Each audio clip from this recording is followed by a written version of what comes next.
Hey guys, what's up and welcome back to my booktube channel. Today's video is going to be my reading wrap up for the month of May, which was the Asian Readathon month.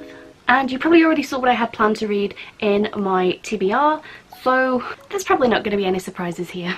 Also, before we start, I do want to say I'm sorry about the lighting. I can't help it. Be thankful that I don't also have a fan going in the background because it's currently a heat wave in Britain right now, so it's very warm. Like, is this highlight or is this sweat? Who knows? So before I get into everything that I read for this month, I did say in my TBR that I was thinking of like vlogging some of my reading experiences, like a little mini reading vlog, and possibly posting that throughout last month. That did not happen because, as I said, I started a new job and I got ill and I was just very busy and very ill throughout like all of last month. So what I've decided to do is to take those clips that I had and I might like intersperse them throughout this video. So as I'm talking, you might get to see like some little vlog clips of me reading or so on and so forth. So without any further ado, let's talk about what I read. I think I had a pretty good reading month in May overall. This is what my little planner for the Asian Readathon turned out to look like. I'll just like kind of hold it here for a sec for your viewing pleasure.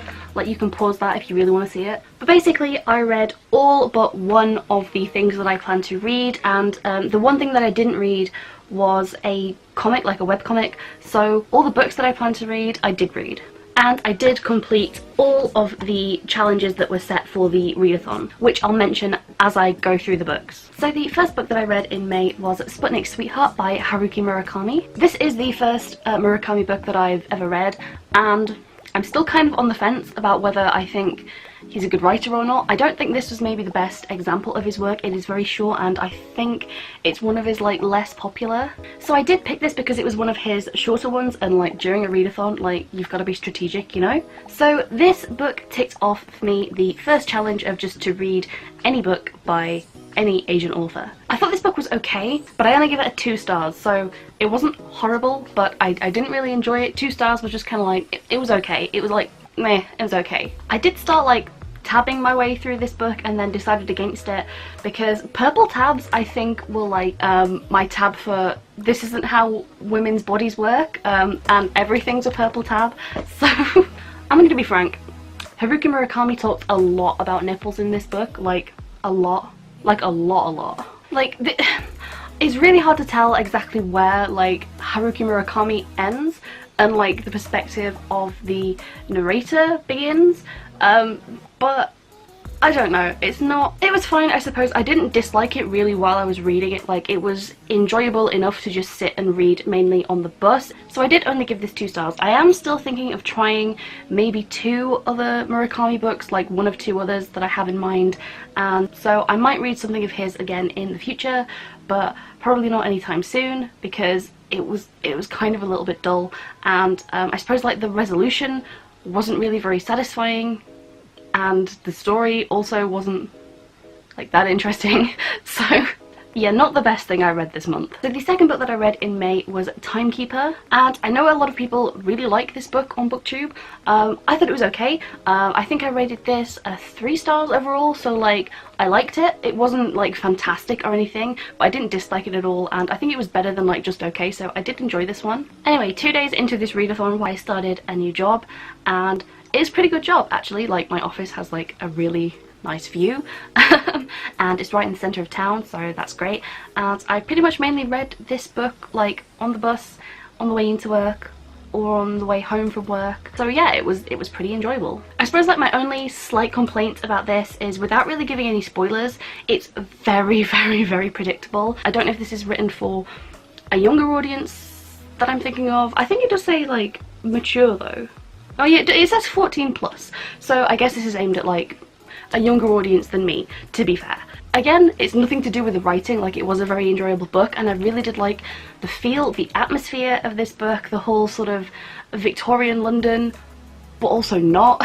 But I guess I'll say like the antagonist of this book was super obvious because, it's not really anything that the book itself gives away, but it is a very easy process of elimination, because every book will have a red herring and then somebody that you're not meant to think it is, but it's very obviously them because it's like they're clearly only there in the story to sort of be revealed later on, and it's one of those things where I always find it very easy to like hone in on which character that is, and it was very, very obvious from like, I want to say like around about 100 pages in.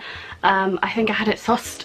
There were like a few motivation things and like background things, but for the most part, like, I had this book figured out. I did like it. I don't know whether I'm going to go on to read the next books in the series. I think it's a trilogy. It could be a tetralogy, but I think it's a trilogy.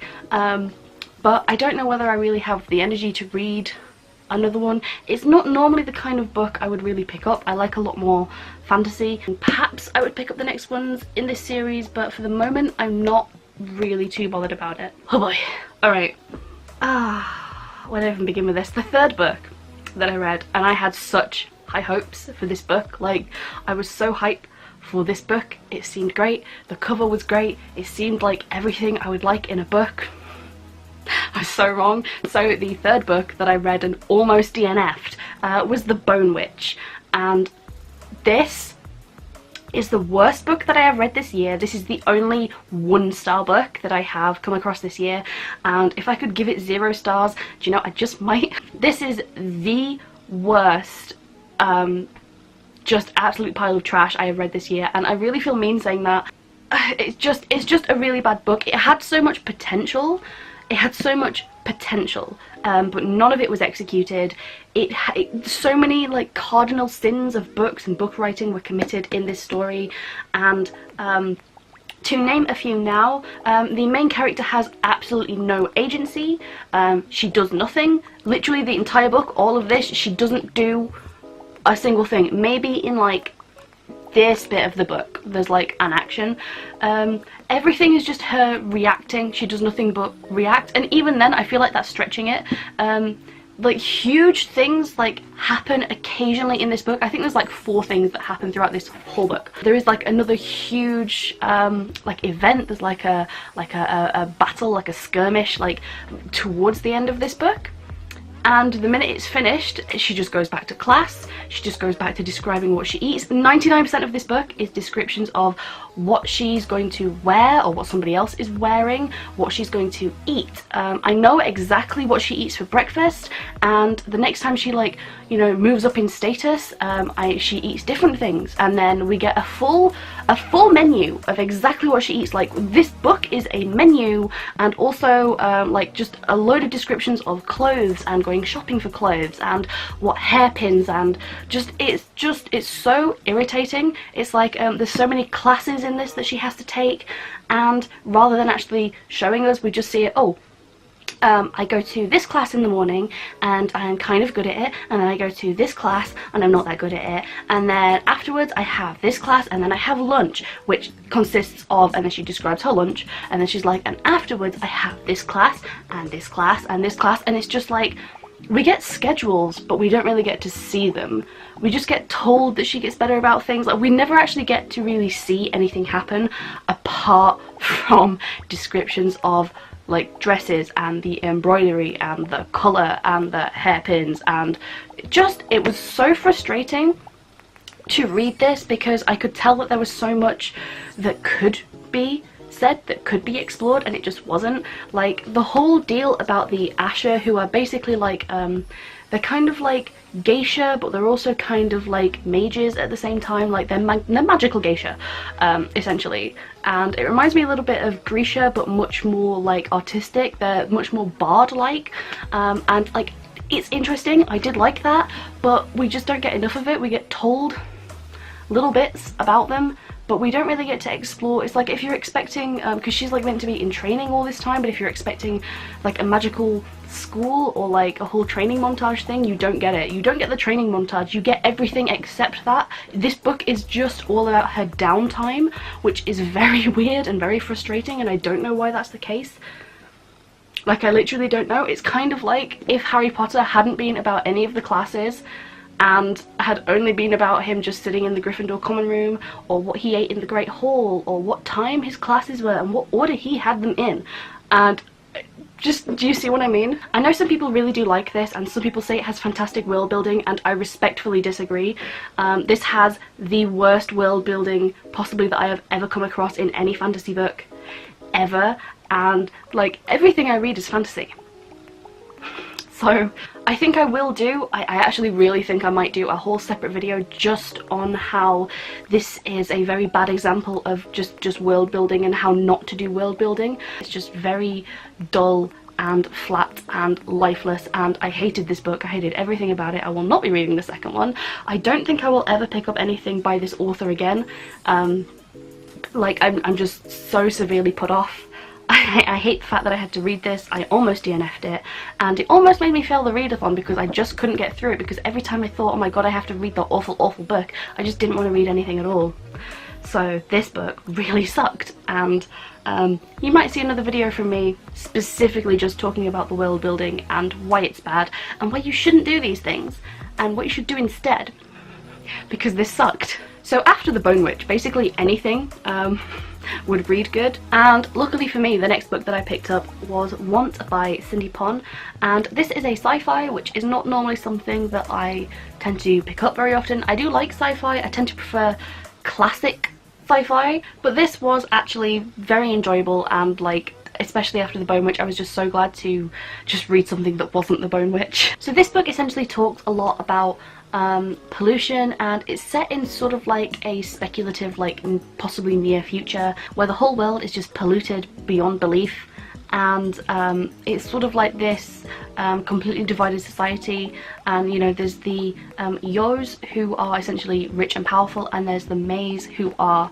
like basically living in squalor for the most part. And funnily enough, while I was reading this book, I had an off-site training session for work, and when that had finished I was walking back to my office through town. The whole of the city centre where I work was shut down for a like Save the Planet protest, and I don't know, it just kind of felt like something that had slipped right out of the pages of this book, because nothing like that really happens in this book, but it's just kind of like, do you know what I'm trying to say? Like I feel like it was sort of, I don't want to say like portentous or anything like that, but it was definitely kind of like, oh, you're reading a book about this thing that could possibly happen in the future? Well, here's a reminder that no, that something similar could possibly happen in the future. Maybe not like the sci-fi aspect, like with the suits and the hover cars and things, but the pollution aspect for sure. So I actually really enjoyed this book. I gave it 3 stars. It was a really quick read, it was a really simple read, but it was really enjoyable. I actually found myself like looking forward to getting on the bus and reading more of this. So yeah, thank you Cindy Pon for actually giving me like a nice refreshing read. I am actually considering getting the next book in this series. I think I will, maybe not for a little while because I have a lot of other books that I want to get to first, but this is a series that I think I might actually continue with. I do want to know what happens. I did like really like the characters, I did really enjoy it. I wasn't really emotionally attached to them, and you know, I think that there's a few things that I would have done differently, but again, this is a young adult sci-fi, so I would actually recommend this. I thought it was really enjoyable, and I do like the way that Cindy Pon writes. I'm not normally a fan of like first person perspectives, but she did make it enjoyable to read, and yeah, I liked this one. So before I talk about the last 2 books, I did read some like web comics and like web stuff. So the first one that I read was The Boat, and this is one that the Asian Readathon organizer Read with Cindy actually suggested as like one of the potential things that you could read, and I think she read it as well, and it was basically like this semi-interactive like very animated, it was like very visceral kind of experience. It's essentially about like I think it's like a border crossing, or like I'm a little bit sketchy on the details, but it was a really enjoyable read, and it's basically about, it's people stuck on a boat in horrific conditions and just what they go through on this like awful journey, and it's based on a real story, I believe. At the end there were like pictures of actual people that went through this sort of experience, like at the time that it was happening, but it was like it was a really well done piece of media. I thought it was like sometimes the boat would rock, and so the images would sort of like sway across the screen, or if things would sort of just like swish to one side or like cramp up or expand, things would get brighter and darker, and it was actually a very well done but very simple, I think, piece of like animation, like semi-animated comic. And that for me ticked off the challenge of reading a graphic novel featuring an Asian character or written or drawn by an Asian author. So that was my challenge number 2. Then after that I read a little bit more of Tamandaguchi, which is a female like a sort of slice of life, semi-romantic, very comedic, like online webcomic. I think it's a manhwa, and it's Chinese, and I have read parts of it before, but I continued on with the story. I still haven't like finished it totally up to date yet, but it's very enjoyable. It's like very cute and very sweet, and so that ticked off challenge 3 for the readathon for me, for reading a book featuring an intersectional Asian character. So the next book that I read was the group book, and I don't have the cover on it because I take it off to read hardbacks, but like it has this gorgeous shiny font, and my hair used to be this colour and I really miss it, and like looking at this book every time I see it I really want to dye my hair that colour again. But anyway, moving on, yeah, it was 1,000 Beginnings and Endings, and this was put together by, I think it's Ellen O. So this is a collection of short stories by various Asian authors, and they really do vary, I think, in quality. Overall, I gave this book, I think, a 2 stars. I liked it, but I couldn't really give it anything higher than that because they're just short stories, and some of them were quite good, but some of them were sort of mediocre, and I feel like in order to rate a book higher than that, it needs to have more cohesion. Like, they're short stories and there's only so much you can get from like a 20-page short story. I think the best ones in here were maybe I really liked the first one, actually. The first one, Forbidden Fruit by Rishani Chokshi. I felt like that was a really good way to open. I also liked The Crimson Cloak, which is also by Cindy Pon, and I feel like she's just a good writer. I really liked the way that her writing style really brought that one to life, but some of the other ones in here are just kind of, I don't really get it, I suppose. Like, there's one of them where it's just a bunch of girls at like a dance party festival thing, like a community thing, and it's just all about like how a guy was rude and how they were going to embarrass him in front of everyone, but then at the end it's kind of like, oh, people apologize and it's fine. That's great, but it didn't really bring in much. Like, some of these were just really well done and some of them just weren't, and so, you know. Admittedly, this book did take me like a little while to read, obviously because like they are short stories, which is fine, but it just means that when you finish one there's no drive to like immediately pick up the next one, the same way that there are with like standard chapters in a book. So there were some days when I just didn't read it all, and you know, maybe I'd like bring the book with me to like a nice barbecue and think, oh, I'm gonna sit outside, I'm gonna eat some food, I'm gonna read my book, and you know, I did the first ones, but I just didn't read the book. So having read the group book, that ticked off challenge number 5, which is just to read the group book and also to attend the live show, which I did attend, and I do feel like the hosts had some like really insightful things to say, like from their perspective in terms of like the bind-up as a whole and on like some of the individual stories. I think I tended to agree for the most part. I hadn't finished reading the book when I watched the live show, so some of the later stories in the book that they mentioned I just kind of had no clue about, but like I still enjoyed the live show, so there you go.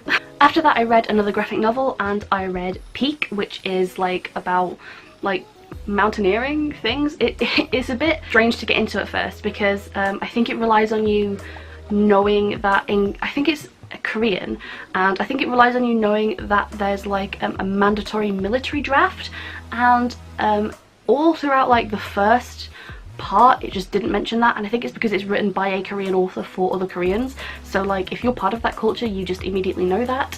As a Westerner reading a translation, I think I knew, just I had that knowledge from somewhere and it must have been in the back of my mind, but I guess if you hadn't heard that before, if you didn't know why these people they'd been drafted, like they hadn't chosen to do this, you know, like it's like a mandatory military service thing, and they end up being like a mountain rescue team, it's really good. The artwork's really good. It's maybe not something I'm going to continue with. I only read like 2 or 3 chapters of it because it's quite extensive and a lot of it you have to pay for, so like I read what I could, and it ticked off the challenge number 4 to read a book by an Asian author that was originally written in their native language, because Peak is translated. So with that brings me up to like a full 5 challenges, and that means I won the Asian Readathon, and I still read another book after that, so we're gonna get to that right now. And then the last book that I read this month was An Ember in the Ashes by Sabaa Tahir, and this book is the best book I've read so far this year, and like I'm just so happy that I read this, and I'm just so happy that it honestly just made this whole reading month like just so worth it just for this book. So I had always known, like I knew that I would like this book, and I had it on my radar for a while, but it hadn't really jumped out at me, and I hadn't picked it up just because like there's other things that I want to get to, and because this is written by an Asian author and it's fantasy, that's like one of the whole reasons that I picked it up for the Asian Readathon, because I was like, well, this gives me an excuse to finally like get around to this book that maybe I've been putting off in place of like some other like bigger fantasy books that I've maybe been like more interested to read. But I'm so glad that I did read this for the readathon because it was so good. It's not really like, I wouldn't call it like an epic fantasy or anything. It's very like narrow in its framing in terms of being a fantasy. It's very focused on like the people and like this one small aspect of a fantasy world, that being like the whole cultural class system and like the whole military aspect of the school. Much of the rest of the world we don't really know about. There's not that much else explored in it, but I guess for the sake of the book that doesn't really matter very much. I found this honestly just a really thoroughly enjoyable read. It was great. I really enjoyed it. I'm really glad that I read it. I had to think whether or not I liked this better than Crooked Kingdom, which I think I did, but just by like a little bit. I really had to think about it, but I rated this overall a 4.5 out of 5, which is the same score that I gave Crooked Kingdom, but I liked this one just a little bit better. And basically the minute I finished it, which was last night, I went ahead and I added the second and third book to my cart on Amazon. So the next book haul I do, you are probably going to see books 2 and 3 for this series coming along, because I really do want to finish it. I really did enjoy this book. I feel like it's very much grounded in character. I know some people don't really like this book because it's not very fantasy-y, but I felt like that was fine. Like, it's still an enjoyable book, it's still an enjoyable read, and I really like, it was really entertaining. I was really drawn in by this book. Like every minute I was reading this, I was actually just like really happy to be reading it. It wasn't like The Bone Witch where I was thinking like, oh my god, am I doing penance for some sort of crime that I did in another life? No, this one was just a pure pleasure to read, and like I really loved it. I don't really have favourite characters at the moment. Like there's only like 2 like really main characters, Laya and Elias, which they kind of sound the same, but I did like this. I wasn't too fond of like the whole romance aspect, but it really was like on the back burner and it felt kind of natural. It was kind of like, you know, there's some romance options there, but every time that they're not like specifically on the page, it's not really being talked about. It doesn't really form the forefront of this book, and I just want to know what happens to the characters. Like, I'm quite invested in the characters. It's a very character driven story, so yeah, I like this one. 4.5 stars, and so far the highest rated book of this year, and so far my favourite book that I've read this year. And you know, I'm just so thankful to this readathon for finally making me pick this up, because it was so great. And so now that my lighting is all blown out, I told you it would be really bad in this video, thank you for that, son. I'm gonna go and maybe figure out what the hell I'm gonna read for this month, because now that I've got through all this, I have no idea. So yeah, these were the 6 books that I read this month, and I think it's just over 2,000 pages, if you're interested. So yeah, 6 books. I had a really good reading month, especially considering that I started a new job and I was constantly exhausted and I was very ill for this month. This is like a really good reading month considering all that, like for me anyway. So yeah, my page tracker for this month looks like this. So you can see there were like a few days where I just didn't read during this readathon, but like 5 days isn't too bad. So yeah, that was everything I read in the month of May, and you know, it was such a strange month because one book was the best that I've read this year and one book was the worst that I've read this year. So it's kind of been a mixed bag, but you know, at least I didn't DNF anything, even though I was like really close to, but at least I didn't DNF anything, and at least I completed the readathon and all its challenges, and I'm feeling very good about myself. So I'm going to continue feeling good about myself off camera, and because I'm honestly dying to turn on my fan. I am honestly just dying to turn on my fan and no longer be like really warm, so I'm gonna go and do that. So if you like this video, consider subscribing and blah blah blah and something else. I'm gonna go now, so peace out, BookTube.